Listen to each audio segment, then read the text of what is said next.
You know what? This is getting crazy. I can't believe people say, I smell. Me, I smell. I want to make sure I take shower consistently.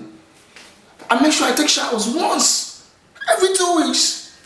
What?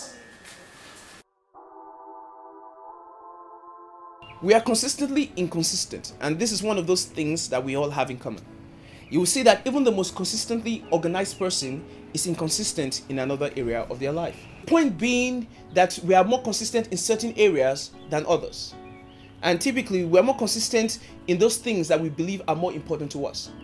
For example, if you think that being timely was important enough to you, you will consistently be on time. That being said, what about consistency in the kingdom of God?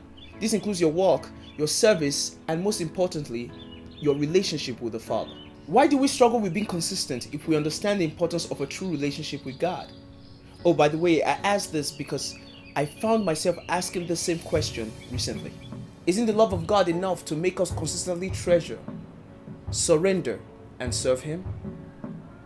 And if the love of God is not enough, then what is? Of course, His love is enough. If that's so, why are we so quick to turn our backs on God's standard and instead choose to chase what our flesh wants? Why aren't we consistent enough to stand when the lust of our flesh rises? Could it be that in that minute, we treasure the lust of our flesh more than God Himself?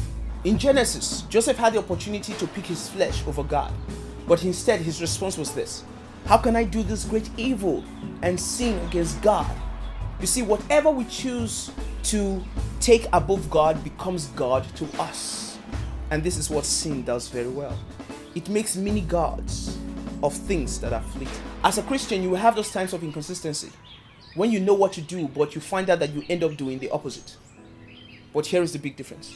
You see, you have a God who loves you enough to make His grace available to you. Now, the problem is this: grace cannot help an unrepentant heart. Without surrendering to the Spirit and the will of God, you will remain inconsistent. Consistency requires that you understand the importance of God's Spirit and keeping your mind on godly things. And remember, if you choose to consistently justify your sin, you will die in it. So seek after God, and He will keep you.